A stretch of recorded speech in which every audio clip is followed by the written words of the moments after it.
కాసేపు దేవుని వాక్యాన్ని మనం విందాం. ముందుగా ప్రార్థన చేసుకుందాం. ప్రభువా మీకు వందనాలు నాయన, ఇప్పటి వరకు నాయన మరి ప్రతి ఈవెంట్లో కూడా మీరు తోడుగా ఉన్నారు ప్రభువా, మంచిగా జరిగిస్తూ వస్తున్నారు. అందరిని బట్టి మీకు వందనాలు నాయన. నైసిని బట్టి మీకు వందనాలు నాయన, బాగా లీడ్ చేయడానికి సహాయం చేశారు ప్రభువా. పిల్లలు వేసిన యాక్షన్ సాంగ్స్ని బట్టి, టెస్టిమోనీని బట్టి, క్రిస్మస్ గ్రీటింగ్స్ని బట్టి మీకు వందనాలు చెల్లిస్తున్నాను. వాడుకున్న నాన్నల్ని నాయన, పిల్లలందరిని బట్టి మీకు వందనాలు చెల్లిస్తున్నాను ప్రభువా. మరి సాంగ్ మీనింగ్ చెప్పిన దాన్ని బట్టి మీకు స్తోత్రాలు. ప్రేయర్ చేసిన రామబందిని బట్టి, ప్రశాంత్ని బట్టి మీకు స్తోత్రాలు ప్రభా. ఇప్పుడు కొద్ది సమయం ప్రభా మేము మీ మాటలు ధ్యానించుకోవడానికి మీరు ఇచ్చిన అవకాశానికై మీకు వందనాలు చెల్లిస్తున్నాను. సరిగా మేము మీ మాటలు నేర్చుకోవడానికి సహాయం చేయండి. ఆ మనసుల్ని తెరవండి. సత్యాన్ని గ్రహించగలిగే ప్రభా మనసుల్ని మా అందరికీ ఇచ్చి మమ్మల్ని నడిపించి ప్రభా, నేను నా సొంత మాటలు చెప్పకుండా ప్రభా, వ్యర్థమైన మాటలు మాట్లాడకుండా పరిశుద్ధాత్మలో మీరు మా మధ్యలో ఉండి మమ్మల్ని నడిపించి మా అందరికీ సహాయం చేయమని ప్రార్థిస్తూ యేసునామమున అడిగి ప్రార్థించి వేడుకుంటున్నాను పరమ తండ్రి, ఆమేన్.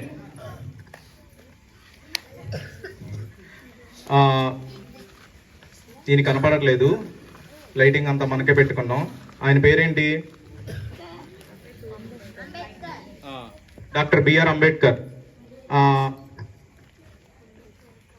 ఆయనకి ఒక బిరుదు ఉంది, అదేంటంటే founding father of modern India. ఆధునిక భారతదేశానికి ఫౌండేషన్ వేసిన వాళ్ళల్లో ఆయన ముఖ్యుడు. ఆయన పేరేంటి? Doctor BR Ambedkar. 25 ఆధునిక భారతదేశం అంటే ఏంటి? ఆధునిక భారతదేశం కంటే ముందే ఉన్నట్టు ఒకవేళ మనం ఆలోచిస్తే ప్రాచీన భారతదేశం ఉన్నట్టు. ఆధునిక అంటే కొత్త అని అర్థం. కొత్త భారతదేశం, ఆ తర్వాత పాత భారతదేశం. అంతకు ముందు అంటే పాత భారతదేశంలో ఏదో ఒక ఫౌండేషన్ ఉంది, దాన్ని మార్చడానికి చాలా కృషి చేశాడు కాబట్టి ఈయన్ని founding father of the modern India అని అన్నారు.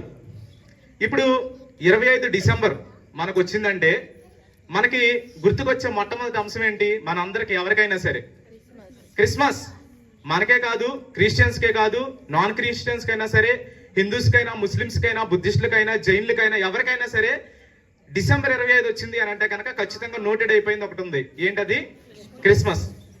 అదే రోజు చరిత్ర కొద్దిగా తెలిసి అవగాహన ఉన్న ఎవరికైనా సరే ఇంకో విషయం కూడా జరిగింది.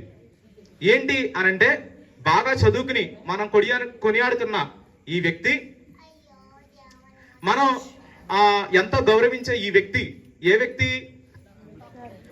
డాక్టర్ అంబేద్కర్. ఆయన ఒక పని చేశాడు. ఏం చేశాడు అనంటే ఒక పుస్తకాన్ని కాల్చాడు. ఆయన ఒక పుస్తకాన్ని కాల్చేశాడు. చదువుకునే వాళ్ళు ఎవరైనా కానీ కాళ్ళకి పుస్తకం తగిలితే ఏం చేస్తారు? వెంటనే ఇలా అనుకుంటారు. ఎందుకని? అయ్యో పాపం తగిలిద్ది, చదువు రాదు అని చెప్పి. అలాంటిది ఇంత చదువుకున్న వ్యక్తి, ఎన్నో డిగ్రీలు ఉన్న వ్యక్తి ఏం చేశాడు అనంటే ఒక పుస్తకాన్ని కాల్చాడు. ఆ పుస్తకం చాలా మంది మనకు తెలుసు. ఏంటి ఆ పుస్తకం పేరు? మనుస్మృతి లేకపోతే మనుధర్మశాస్త్రం అని అంటారు. యాదృచ్ఛికంగానో ప్రీ ప్లాన్డ్ గానో ఎలా జరిగిందో తెలియదు, కానీ ఒక పుస్తకం మాత్రం అగ్నికి ఆహుతయింది. ఆ పుస్తకం పేరేంటి అనంటే మనుస్మృతి. ఎందుకు కాల్చాడు? అంత చదువుకున్న వ్యక్తి. అంత అవసరం ఏమొచ్చింది? ఆ ధర్మశాస్త్రంలో ఏముంది? అసలు మనుధర్మశాస్త్రం అంటే ఏంటి అనేది మనం కొంచెం ముందుకెళ్ళి ఆలోచిస్తే, మనుధర్మశాస్త్రం ఒక ధర్మశాస్త్రం అంటే ఏం చెప్పొచ్చు అని అంటే సెట్ ఆఫ్ రూల్స్. అంటే ఒక సమాజం బతకాలి అని అంటే ఈ సమాజం ఇలా ఉండాలి. ఫర్ ఎగ్జాంపుల్, మనకి ఒక సమాజం మంచిగా బ్రతకాలనుకోండి, సుఖశాంతులతో బతకాలనుకోండి, ఎలాంటి రూల్స్ ఉంటే బాగుంటాయి? మనకు నచ్చినట్టుగా ఉంటే బాగుంటుందా సమాజం? ఇప్పుడు నాకు 10 పెళ్లిళ్ళు చేసుకోవాలని ఉంది, పెళ్లి చేసుకున్న తర్వాత 10 మందితో తిరగాలని ఉంది, బాగుంటుందా ఆ సమాజం? చాలా అస్తవ్యస్తంగా ఉంటుంది. కాబట్టి రూల్స్ అనేవి ఎలా ఉండాలి అని అంటే అందరికీ అనుకూలంగా. దాన్నే ఏమంటారు అని అంటే నైతిక విలువలు అని అంటారు.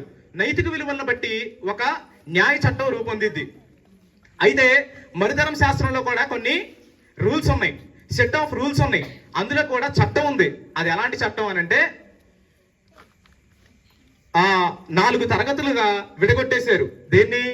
సమాజాన్ని. అగ్రవర్ణాలు అన్నారు, ఆ తర్వాత అగ్రవర్ణాల తర్వాత శూద్రులు ఉన్నారు, ఆ తర్వాత అతి శూద్రులు ఉన్నారు. లేకపోతే ఇంకో విషయం చెప్పొచ్చు, అంటరాని వాళ్ళు లేకపోతే పంచములు అనొచ్చు. వాళ్ళని అంటరాని వాళ్ళని ఏం చేసేవాళ్ళు అంటే శూద్రుల్ని అంటరాని వాళ్ళని సమాజంలోనికి రానివ్వడానికి కూడా రానిచ్చేవాళ్ళు కాదు. ఇంకా రూల్స్ ఎలా ఉండేవి అని అంటే అగ్రవర్ణాల వాళ్ళు శూద్రుల్ని కానీ అంటరాని వాళ్ళు కానీ హత్య చేశారనుకోండి, వాళ్ళని కొరడాలతో కొట్టి వదిలేస్తారు. అదే అంటరాని వాళ్ళు అగ్రవర్ణాల వాళ్ళని హత్య చేశారనుకోండి, వాళ్ళని చంపేస్తారు. అగ్రవర్ణాల వాళ్ళు అంటరాని వాళ్ళ స్త్రీలని రేప్ చేస్తే వాళ్ళకి కొంత ఫైన్ వేసి వదిలేస్తారు. అదే అంటరాని వాడు ఆ పని చేస్తే చంపేస్తారు. ఇది న్యాయమా? ఏ మనిషికైనా ఒకటే న్యాయం ఉండాలి కదా. మరి అగ్రవర్ణం ఏంటి, పంచమ వర్ణం ఏంటి? ఇలాంటి ధర్మశాస్త్రం మనకు అవసరమా? అవసరం లేదనుకున్నాడు. అవసరం లేదనుకుని ఏం చేశాడు అని అంటే దాన్ని పట్టుకుని కాల్ చేశాడు. డిసెంబర్ 25వ తారీఖున మనం అందరం గౌరవించే ఎవరు డాక్టర్ అనొచ్చు, ఎందుకంటే ఆయన పిహెచ్డీ ఉంది. మనం అనుకోకపోయినా పర్లా, మనకి డిగ్రీనే ఉంది, ఎలాగోలా పాస్ అయ్యింది డిగ్రీ. అయితే దేశాన్ని ఎదిరించే అంత ధైర్యం ఎక్కడి నుంచి వచ్చింది? మనుధర్మ శాస్త్రాన్ని ఎదిరించడం, ఒక పుస్తకాన్ని పట్టుకుని కాల్చడం అంటే ఆ తర్వాత జరిగిన పర్యవసానాలు చాలా తీవ్రమైన పర్యవసానాలు ఎదుర్కొన్నాడు అంబేద్కర్. దేశాన్ని నడిపించిన నేతల దగ్గర నుంచి ప్రతి ఒక్కరి దగ్గర నుంచి కూడా ఆయనకి వ్యతిరేకత ఎదురైంది. కానీ అంత వ్యతిరేకతను కూడా ఆయన ఎలా ఎదుర్కొన్నాడు? అంత వ్యతిరేకతను ఎదుర్కొనే ధైర్యం ఎక్కడి నుంచి వచ్చింది అని అంటే ఒక మాటలో చెప్పొచ్చు, ఆయన చెప్పిన మాటలోనే. ఎక్కడి నుంచి వచ్చింది అని అంటే చదువు నుంచి వచ్చింది. ఆయన మొట్టమొదటిగా ఎక్కడ చదువుకున్నాడు అంటే ప్రైమరీ స్కూలింగ్ మనం చదువుకుంటాం ఫస్ట్ క్లాస్ నుంచి. ఎక్కడ చదువుకున్నాడు అని అంటే మిషనరీ స్కూల్లో చదువుకున్నాడు. ఎందుకు మిషనరీ స్కూల్లో చదువుకోవాల్సి వచ్చింది బాంబే ప్రెసిడెన్సీలో అని అంటే అక్కడ గవర్నమెంట్ స్కూల్స్ లో అంటరాని వాళ్ళు చదువుకోవడానికి అవకాశం లేదు. అవకాశం లేదు కాబట్టి ఒక మిషనరీ అంటే ఎవరో పక్క దేశం నుంచి వచ్చినోడు ఒక స్కూల్ పెట్టాడు. ఆ పెట్టిన స్కూల్లో ఇక్కడ నేటివ్ పీపుల్ చదువుకోవాల్సి వచ్చింది. అంటే ప్రాంతీయ ప్రజలు చదువుకోవాల్సి వచ్చింది. ఎందుకు చదువుకోవాల్సి వచ్చింది అని అంటే ఒకటే కారణం, పంచములకి చదువు లేదు, చదువుకోకూడదు, అంటరాని వాళ్ళు చదువుకోకూడదు. కాబట్టి ఈయన చదువుకోవడానికి ఇక్కడ లోకల్ స్కూల్స్ పనిచేయాల, లోకల్ గవర్నమెంట్ స్కూల్స్ లో ఎన్రోల్ అవ్వడానికి కుదరలేదు కాబట్టి బయట వేరే మిషనరీస్ పెట్టిన స్కూల్స్ లో జాయిన్ అయ్యాడు. ఆ తర్వాత ఎల్ఫిన్స్టన్ హై స్కూల్ పూర్తి చేసుకున్న తర్వాత ఎల్ఫిన్స్టన్ కాలేజ్లో, ఇంతకుముందు హై స్కూల్లో చదివాడు ఎల్ఫిన్స్టన్ హై స్కూల్లో. ఆ తర్వాత ఎల్ఫిన్స్టన్ కాలేజ్లో బాంబే ప్రెసిడెన్సీలో బిఏ ఎకనామిక్స్ చేశారు. ఆయన పొలిటికల్ సైన్స్ చదివారు. ఆ తర్వాత కొలంబియా యూనివర్సిటీ న్యూయార్క్ లో ఎకనామిక్స్ లో ఎంఏ చేశారు. నాకు గుర్తున్నదాన్ని మొత్తం రాసుకున్నాను. ఆ తర్వాత జాన్ డెవే అనే ఆయన దగ్గర ప్రోగ్రెసివ్ ఫిలాసఫీలో ఆయన కొంత నేర్చుకున్నారు. ఆ తర్వాత లండన్ స్కూల్ ఆఫ్ ఎకనామిక్స్ లో 1916 నుంచి 20 వరకు ఎకనామిక్స్ లో డాక్టరేట్ చేశారు. ఆ తర్వాత లాయర్ అయ్యారు, బారిస్టర్ లా. ఈయన ఇన్ని చదివారు, చాలా చదువుకున్నారు. ఆ చదువుకున్న దగ్గర నుంచి ఆయనకి ఒక ధైర్యం వచ్చింది, ఒక విడుదల కలిగింది. కాబట్టి ఆయన ఏం చేశాడు అని అంటే ఎదిరించగలిగాడు. కూకటి వేళ్లతో సహా పాతుకుపోయిన ఆ వర్ణ వ్యవస్థని పీకేయాలి అని అంటే ఏం కావాల్సి వచ్చింది అంటే ధైర్యం కావాల్సి వచ్చింది. ఆ ధైర్యం ఎక్కడి నుంచి వచ్చింది అని అంటే చదువు దగ్గర నుంచి వచ్చింది. అంబేద్కర్ గారే విద్య యొక్క లేకపోతే చదువు యొక్క ఇంపార్టెన్స్ ని చాలా నొక్కి చెప్పేవాళ్ళు. ఆయన ఏమన్నాడంటే education is not only the birth right of human being but also the key to unlock the golden door of freedom. అంటే ఏంటి? స్వతంత్రం అనే తలుపు తెరవాలి అనంటే, స్వతంత్రం అనే తలుపు తెరవాలి అనంటే చదువు అనే తాళం చెవి ఉండాలి అని ఆయన ఎప్పుడు చెప్తూ ఉండేవాళ్ళు. ఆ తర్వాత ఒక ఫ్యాక్ట్ చెప్పాలి అనంటే అంబేద్కర్ గారు చనిపోయే నాటికి ఆయన పర్సనల్ లైబ్రరీలో 50,000 పుస్తకాలు ఉన్నాయి. మన ఇంట్లో ఎన్ని పుస్తకాలు ఉంటాయి? మనం ఎన్ని పుస్తకాలు చదువుతాం? మన పిల్లలు వాళ్ళ సబ్జెక్ట్స్ చదవలేకపోతున్నారు. కానీ ఆయన చదువుకునే నాటికి ఆయన లైబ్రరీలో 50,000 పుస్తకాలు ఉన్నాయి. 50,000 పుస్తకాలు. ఈ రోజుల్లో కొంతమంది చెప్పొచ్చు నేను 1,00,000 పుస్తకాలు చదివాను అని చెప్పి. అందులో వాళ్ళు ఎన్ని పుస్తకాలు చదివారో తెలియదు. కానీ ఈ లైబ్రరీలో 1,00,000 లేవు, కానీ 50,000 మాత్రం ఉన్నాయి. ఆ తర్వాత చాలా సార్లు ఎక్కువ సార్లు ఆయన రోజుకి 18 గంటల కన్నా ఎక్కువ చదివేవాళ్ళు. 18 గంటల కన్నా ఎక్కువ. ఆయన ఫేమస్ కొటేషన్ ఒకటి ఉంది, బి ఎడ్యుకేటెడ్, బి ఆర్గనైజ్డ్, ఆ తర్వాత బి ఎడ్యుకేటెడ్. దాన్ని మనం తెలుగులో ట్రాన్స్లేట్ చేసి ఏమనుకుంటాం? ప్రతి విగ్రహం దగ్గర ఉండిద్ది అది కింద ఏమని? బోధించు, సమీకరించు, పోరాడు.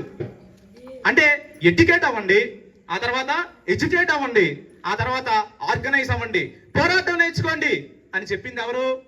అంబేద్కర్. ఎక్కడి నుంచి చెప్పాడు ఆయన అంటే చదువు నుంచి చెప్పాడు ఆయన. ఆయన చదువుకున్నాడు, రోజుకి 18 గంటల కన్నా ఎక్కువ, కాబట్టి చెప్పగలిగాడు. అందుకే ఆయన founding father of the modern India కూడా అవ్వగలిగాడు.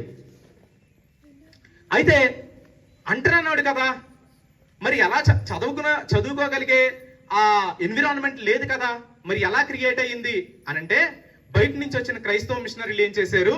ఆ ఎన్విరాన్మెంట్ ని క్రియేట్ చేశారు. మొట్టమొదటిగా మనం చూడాలంటే 1813లో బ్రిటిష్ పార్లమెంట్ ఏం చేసింది అని అంటే, క్రైస్తవ మిషనరీలు ఈ దేశం రావడానికి ఒక చట్టం చేశారు. చట్టం చేసినప్పుడు వాళ్ళు ఏం చేశారంటే, మిషనరీలు వేరే దేశం నుండి మన దగ్గరికి వచ్చి స్కూళ్ళు పెట్టి, అంటరాని వాళ్ళకి ఇక్కడ చదువు లేదు కాబట్టి వాళ్ళందరినీ ఆ స్కూల్లో ఎన్రోల్ చేసుకుని చదువు చెప్పడం మొదలు పెట్టారు. ఇంకా చెప్పాలంటే అప్పటి వరకు చదువుకునే హక్కు లేదు. మొట్టమొదటిగా బ్రిటిష్ వాళ్ళు వచ్చి కానీ మనకు చదువుకునే హక్కు ఇచ్చారు. బ్రిటిష్ వాళ్ళు కాదులే ఇచ్చింది, వాళ్ళు కూడా లూటీ చేశారు మనల్ని.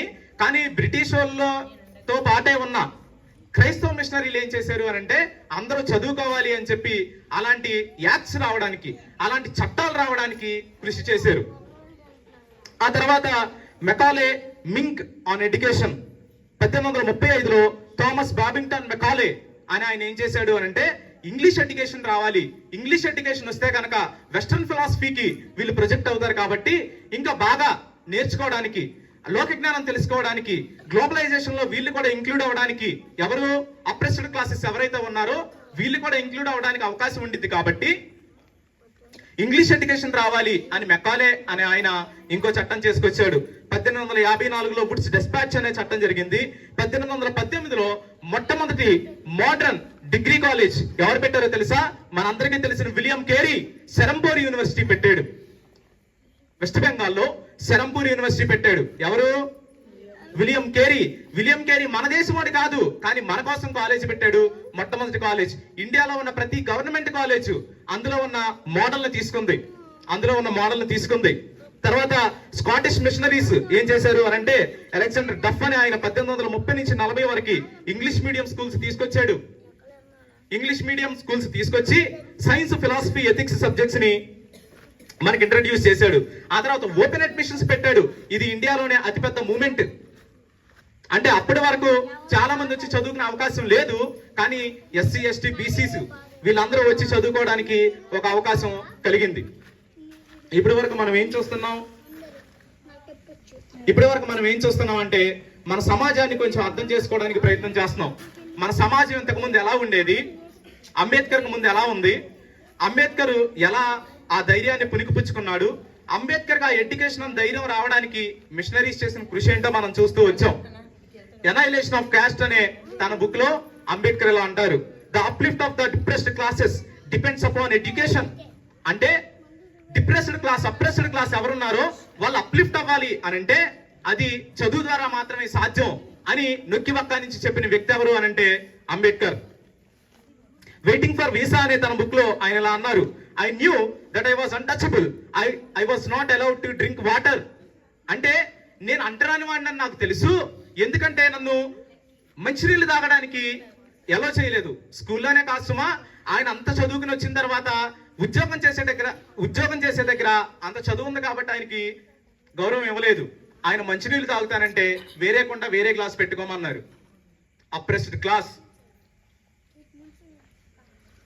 అయితే ఆయన్ని టచబుల్ గా చేసిన వాళ్ళు ఎవరు? అంటరాని వాడిని అంటుకునేలాగా చేసింది ఎవరు? చదువు రాకూడదు లెక్క అయితే, మరి చదువు వచ్చేలాగా చేసింది ఎవరు? ఆ తర్వాత ఆయన చదువుకోవడానికి బాటలు పరిచింది ఎవరు అని అంటే క్రైస్తవ మిషనరీలు. ఈ రోజు మనం అంబేద్కర్ అక్కడ పెట్టి గౌరవించడానికి ఒక స్థానాన్ని ఇచ్చింది ఎవరో తెలుసా? క్రైస్తవ మిషనరీలు. అసలు ఈ క్రైస్తవ మిషనరీలు ఎవరు? అసలు ఇదంతా ఎందుకు చేస్తున్నారు? వాళ్ళకి ఎందుకు బాధ? వేరే దేశం నుంచి వచ్చి మన కోసం కష్టపడాల్సిన అవసరం ఎందుకుంది అని మనం ఆలోచిస్తే, ఎందుకుంది అని అంటే వాళ్ళందరూ యేసుక్రీస్తు యొక్క ఫాలోవర్స్. యేసుక్రీస్తు యొక్క ఫాలోవర్స్ ఎందుకు అంత కష్టం తీసుకున్నారు? వాళ్ళ దేశంలో ఉండొచ్చు కదా. మన ఊరు వెళ్ళి మన ఊరు వదిలి వేరే ఊరు వెళ్ళి ఉండడానికే మనం ఇష్టపడం. అలాంటిది ఇంకా ముందుకెళ్ళి చెప్పాలి అని అంటే, కుదిరితే మా అబ్బాయి అమెరికా వెళ్తే బాగుండు, మా అమ్మాయి ఇంగ్లాండ్ వెళ్తే బాగుండు, లేకపోతే ఆస్ట్రేలియా వెళ్తే బాగుండు, కెనడా వెళ్తే బాగుండు అని మనం అనుకుంటా ఉంటాం, మనం ఆశపడతా ఉంటాం. కానీ అన్ని సౌకర్యాలు ఉన్నప్పుడు అక్కడి నుంచి క్రైస్తవ మిషనరీలు ఇక్కడికి వచ్చి, క్రీస్తు శిష్యులు ఇక్కడికి వచ్చి మన కోసం పాటుపడాల్సిన అవసరం ఏంటి వాళ్ళకి అంటే, వాళ్ళు క్రీస్తు శిష్యులు కాబట్టి. క్రీస్తు శిష్యుల గురించి మనకు అర్థం కావాలి అని అంటే క్రీస్తు గురించి కొంత అర్థం చేసుకోవాలి. యేసుక్రీస్తు ఒకరోజు ఒక మాట చెప్పాడు. ఏం చెప్పాడంటే, liberty to those who are oppressed. ఎవరైతే నలిగిపోయి ఉన్నారో వాళ్ళని విడిపించడానికి నేను వచ్చాను అని ఒకసారి యేసు ప్రభు చెప్పారు. ఆ విజన్ని, లేకపోతే యేసుక్రీస్తుకున్న ఆ థాట్ ప్రాసెస్ ని ఒక 12 మందికి నేర్పించాడు. ఆ 12 మంది ఇంకొంతమందికి నేర్పించారు, వాళ్ళు ఇంకొంతమందికి నేర్పించారు. అలా కొన్ని వందల సంవత్సరాల తర్వాత మనకి చదువుకునే హక్కు రావడానికి వాళ్ళు ఆ యేసుక్రీస్తుకున్న మనసును మోసుకుంటూ మన దేశం దాకా వచ్చారు. వాళ్ళు అది మోసుకుంటూ ఇక్కడ దాకా రాగలిగారు కాబట్టే మనకి చదువు చెప్పడానికి కారణమైంది, చదువు రావడానికి కారణమైంది. ఆయన కొంతమందిని విడిపించాడు. క్రీస్తు శిష్యులు ఏం చేశారు అని అంటే, స్లోగా కొంతవరకు పనిచేస్తూ వచ్చి దాదాపుగా 1800 సంవత్సరం నుంచి మనం చదువుకోవడానికి మనకి బాటలు పరిచారు. ఒకప్పుడు బీసీ ఎస్సీ ఎస్టీలకి చదువుకోవడానికి హక్కులు లేవు, కానీ ఆ తర్వాత వచ్చాయి. ఎలా వచ్చాయనంటే క్రైస్తవ మిషనరీల దాకా వచ్చాయి. ప్రపంచంలో ఉన్న రాజ్యాంగాల గురించి మనం అర్థం చేసుకోవాలి అని అంటే, ప్రతి దేశం నడవాలి అని అంటే వాళ్ళకి ఒక చట్టం ఉండాలి అని మనం ఇంతకు ముందే చూసాం. ప్రతి దేశానికి ఒక చట్టం ఉండిద్ది, దాన్ని రాజ్యాంగం అంటారు. అంటే ప్రతి దేశ చట్టాలు కూడా రాజ్యాంగం ద్వారా నిర్మితం అవుతాయి, ప్రతి దేశ చట్టం కూడా. మనం ఈ ప్రపంచంలో ఉన్న కొన్ని దేశాలు లిస్టు చూసామనుకోండి, బైబిల్ అంటే ఈ పుస్తకం ద్వారా నిర్మితమైన రాజ్యాంగాలు లిస్టు మనం చూస్తే, నేను చదువుతాను. England, Switzerland, Norway, Ireland, Poland, Germany, United states of America, Canada, Australia, New Zealand, south Africa. కొన్ని దేశాలు మాత్రమే నేను చదివాను. అంటే ఈ దేశాలన్నీ వెల్ డెవలప్డ్ కంట్రీస్ అని మనం చెప్పుకుంటున్నాం. కుదిరితే మన పిల్లల్ని ఈ దేశాలు పంపించాలని మనం చూస్తాం. ఈ దేశాలన్నీ ఇంత పురోగతిని సాధించడానికి కారణం ఎవరో తెలుసా? ఎవరంటే ఇందులో ఉన్న యేసుక్రీస్తు మాటలు. ఈ మాటలు చెప్పిన యేసుక్రీస్తును పుణికిపుచ్చుకున్న వ్యక్తులు ఈ మాటల్ని మెదళ్లలో పెట్టుకుని మోసుకుంటూ దేశాలు ఖండాలు దాటుకొచ్చిన వ్యక్తుల ద్వారా ఇది సాధ్యమైంది. అంత మాత్రమే కాదు, మన భారతదేశ రాజ్యాంగాన్ని గురించి మనం చెప్పాలంటే, మన భారతదేశ రాజ్యాంగం కూడా చాలా రాజ్యాంగాలు చదివిన తర్వాత రాశారు. అది సొంతగా ఊహల్లో నుంచి వచ్చింది కాదు. మన భారతదేశ రాజ్యాంగానికి డ్రాఫ్టింగ్ కమిటీ చైర్మన్ ఎవరో మనకు బాగా తెలుసు. ఎవరు? Doctor BR Ambedkar. ఆయన ఎక్కడ చదువుకున్నారు? మిషనరీ స్కూల్స్ లో చదువుకున్నారు. ఆయన ఎక్కడ చదువుకున్నారు? ఇంగ్లాండ్ వెళ్ళి చదువుకున్నారు. అవన్నీ మిషనరీ కాలేజీలు, మిషనరీ యూనివర్సిటీలే. వాళ్ళ దగ్గర ప్రాక్టీస్ చేశారు. ఆయన పిహెచ్డీలో భాగంగా బైబిల్ని కూడా చదివారు. అంత గొప్ప రాజ్యాంగం అందించడానికి అంబేద్కర్కి సహాయం పడింది ఎవరు అనంటే, ఇంకో విషయం తెలుసా? మన భారతదేశ రాజ్యాంగాన్ని చాలా రాజ్యాంగాలు చదివి రాశారన్నా కదా. ఏ రాజ్యాంగాలో తెలుసా? United Kingdom parliamentary system, rule of law ఎలా ఉండాలి అని చెప్పి యునైటెడ్ రాజ్యాంగంలో నుంచి పార్లమెంటరీ సిస్టమ్ మొత్తం తీసుకున్నారు. ఆ తర్వాత యునైటెడ్ స్టేట్స్ ఆఫ్ అమెరికా రాజ్యాంగం నుంచి ఫండమెంటల్ రైట్స్, జ్యుడిషియల్ లా ఎలా ఉండాలి అనేది సంగ్రహించారు. ఫ్రాన్స్ దేశం నుంచి లిబర్టీ, ఈక్వాలిటీ, ఫ్రెటర్నిటీ అనే వర్డ్స్ తీసుకున్నారు.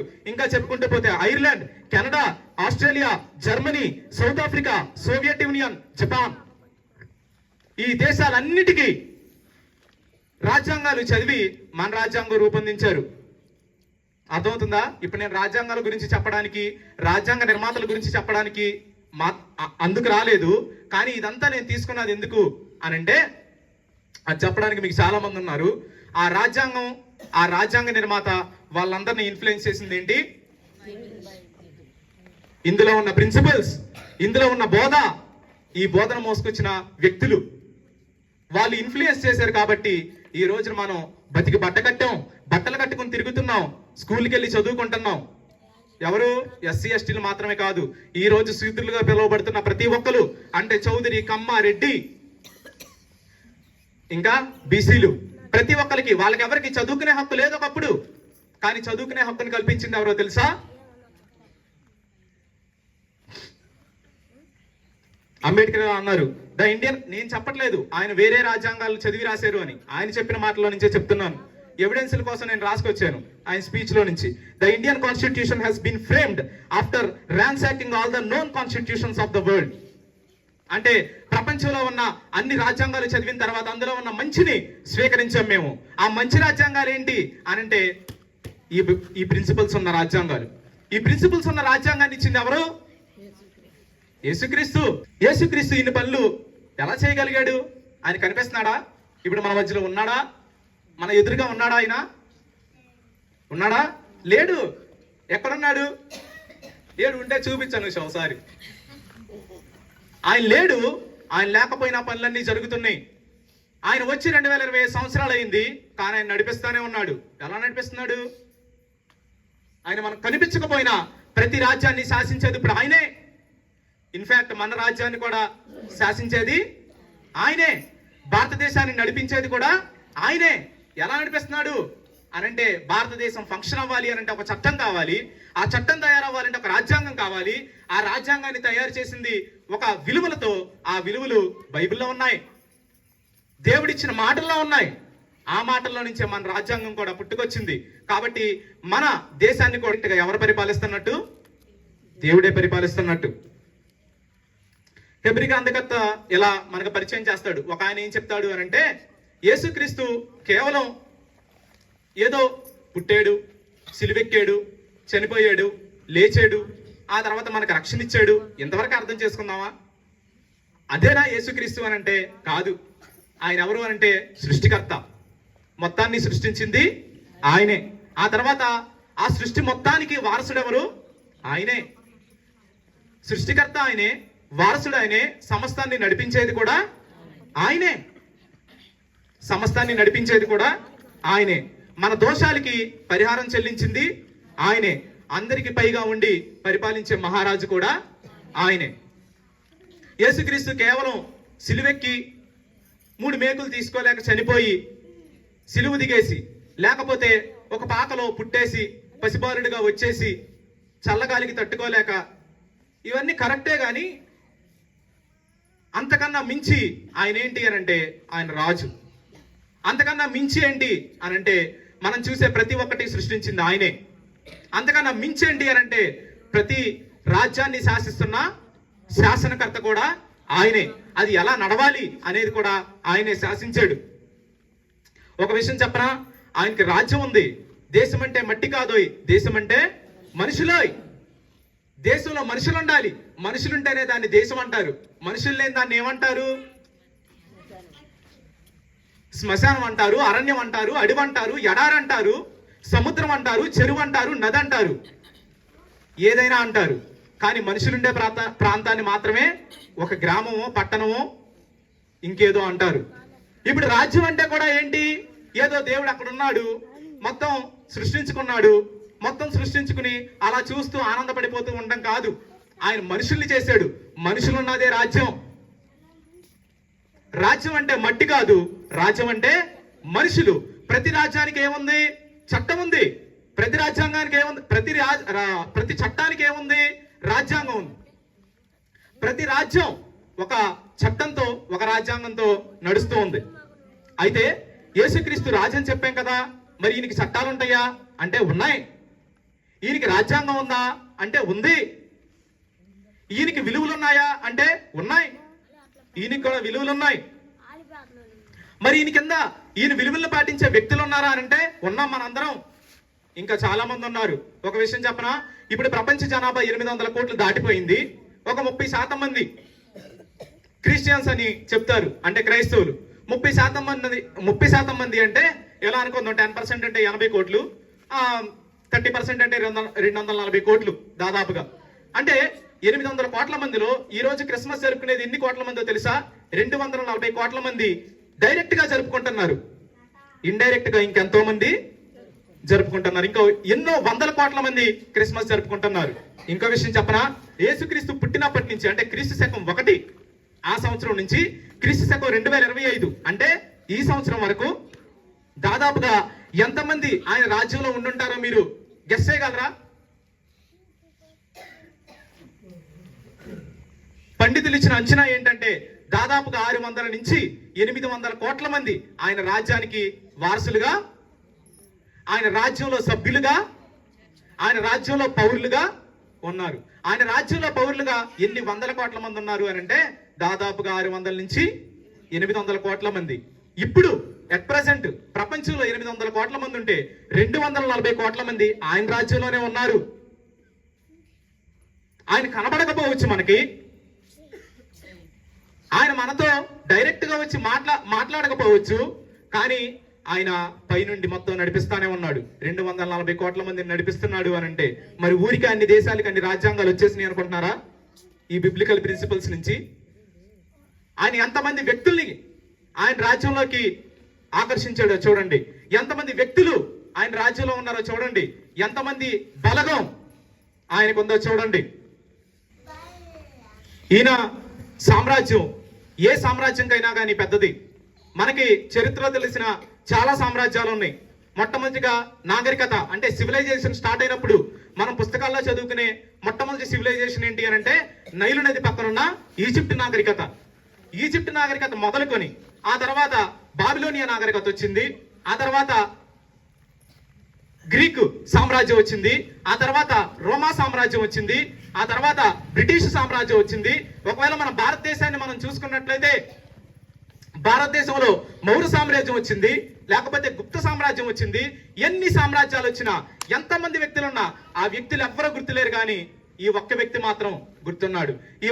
ఈ ఒక్క వ్యక్తి ఇచ్చిన ప్రిన్సిపల్స్ మాత్రం అలాగే నిలిచిపోయినాయి. ఆ వ్యక్తి ఎవరంటే యేసుక్రీస్తు. ఇప్పటికి కూడా ఒక ఫ్యాక్ట్ ఏంటి అని అంటే నేను నిజం కాదని చెక్ చేశాను. ఏంటి ఆ ఫ్యాక్ట్ అంటే నెంబర్ 1 ఇన్ఫ్లుయెన్సర్ అని మీరు కొట్టి చూడండి, ఫస్ట్ వచ్చే పేరు ఏంటంటే జీసస్ క్రైస్ట్ అని వచ్చింది. అంటే ప్రపంచాన్ని అత్యంత ప్రభావితం చేసిన వ్యక్తి ఎవరు అని అంటే యేసుక్రీస్తు. అంతగా ప్రభావితం చేశాడు. అయితే ఇంతటితో వదిలేయలేదు. ఆయన రాజ్యాంగాలు నడిపిస్తున్నాడు, రాజ్యాలు నడిపిస్తున్నాడు, జనాలను తెచ్చుకుంటున్నాడు ఆయన రాజ్యంలోకి. ఇంతటితో అయిపోలేదు. ఇంతటి వరకు ఉంటే బాగుండేది, కానీ ఆయన ఏం చేస్తున్నాడు అని అంటే మళ్ళీ రాబోతున్నాడు. ఆయన వచ్చి ఇప్పుడు హత్యలు జరుగుతున్నాయా లేదా? జరుగుతున్నాయి. అత్యాచారాలు జరుగుతున్నాయా లేదా? జరుగుతున్నాయి. లంచగొండితనం ఉందా లేదా? ఉంది. ఇంకా ఏం పోలేదు. ఇంకా చాలా నేరాలు ఘోరాలు జరుగుతున్నాయి. అయితే ఈసారి ఆయన ఏం చేస్తాడు అని అంటే మనుషులు మనసుల్లో ఉండి పరిపాలించడం కాదు, ఈసారి డైరెక్ట్ గా భూమి మీదకి దిగొస్తాడు కొంతకాలానికి.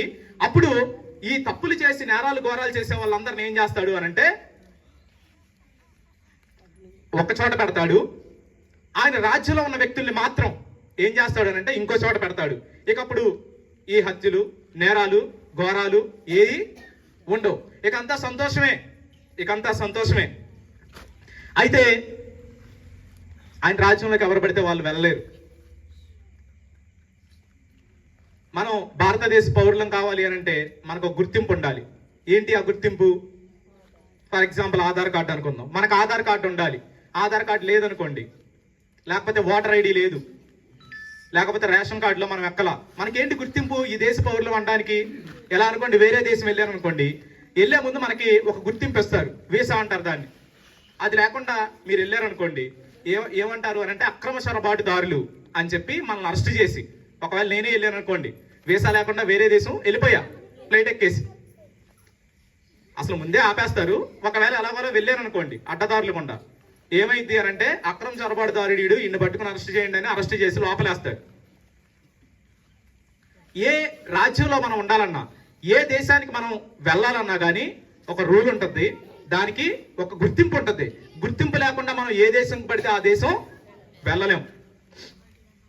అయితే ఈయన రాజ్యంలో ఉండడానికి కూడా మనకు గుర్తింపు కావాలి. ఏంటా గుర్తింపు అంటే కొంచెం ఒక 5 నిమిషాల టైం తీసుకుని నేను ఎక్స్ప్లెయిన్ చేసుకుంటూ వస్తా, ఎక్కువ చెప్పను. మనిషి మొట్టమొదటిగా దేవుడు ఏం చేశాడు అని అంటే మనిషిని చేశాడు. యేసుక్రీస్తునే సృష్టికర్త కదా, మనిషిని చేశాడు. ఈ మనిషి ఏం చేశాడు అని అంటే ఈయనకన్నా గొప్పడు అవ్వాలనుకున్నాడు. దాన్ని బైబిల్ ఏమంటుందంటే పాపం అంటుంది. అలా అవ్వాలనుకున్న వ్యక్తి ఏం చేశాడంటే ప్రతి దాంట్లో తప్పిపోయాడు, ఒక్క దాంట్లో కాదు, ప్రతి దాంట్లో తప్పిపోయాడు. అబద్ధం, దొంగతనం, హత్య, అత్యాచారం, గర్వం, మోసం, అహంకారం, కక్ష, పగ ఇవన్నీ పెట్టుకున్నాడు. ఇవన్నీ పాపం వల్ల పర్యవసానాలు వచ్చాయి. అయితే వాటికి ఒకే ఒక్క పనిష్మెంట్ ఇచ్చాడు దేవుడు. ఏంటి అనంటే చావు. ఏంటి చావు అనంటే చనిపోయిన తర్వాత నిజంగా మనం చనిపోతామని నమ్ముతామా? అలా నమ్మితే ఇంకా ఆత్మకు శాంతి చేయడం ఎందుకు మనం వెళ్ళి?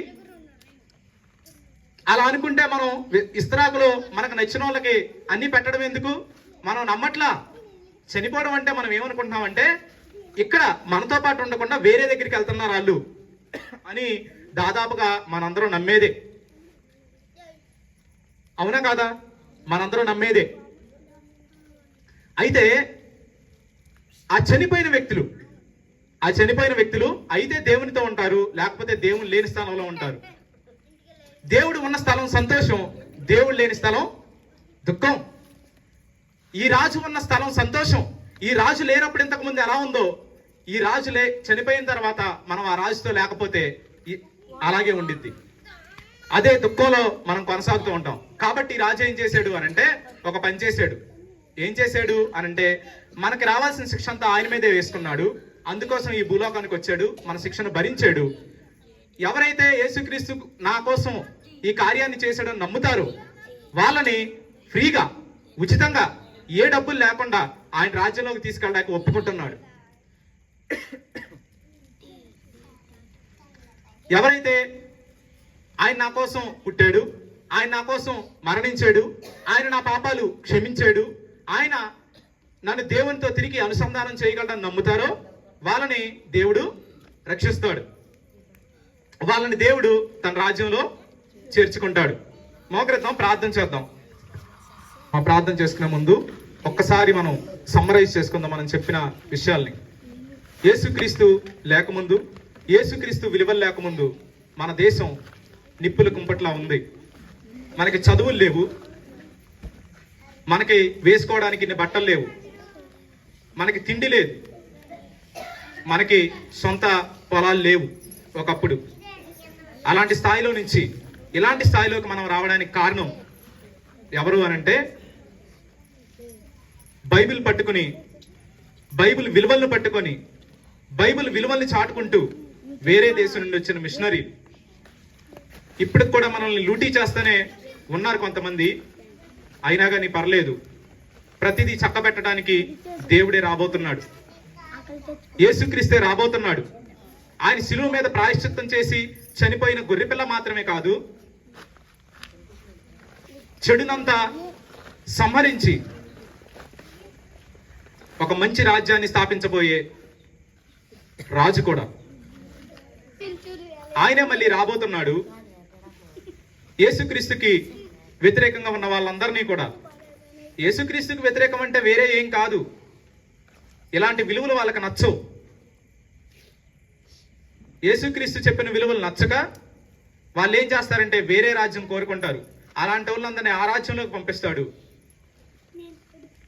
కానీ అక్కడ సుఖం, సంతోషం ఏమీ ఉండదు, ఎప్పుడు దుఃఖం మాత్రమే.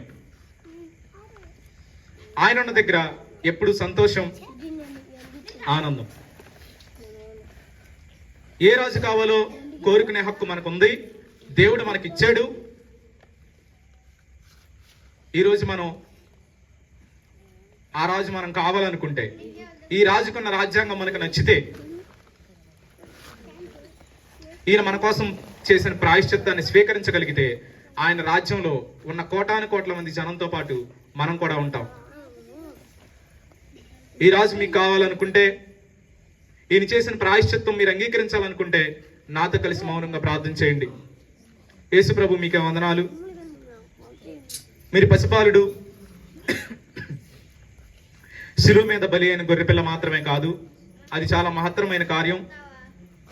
కానీ ప్రభువా, మీరు ఈ సమస్త సృష్టిని సృష్టించి, ఈ సమస్త సృష్టిని నిర్వహిస్తూ, ఈ సమస్త సృష్టిని కూడా ప్రభువా ఏలుతూ, రాజులందరికీ పైగా ఉండి ప్రతి రాజ్యాన్ని శాసించి నడిపించే రాజులకు రాజు.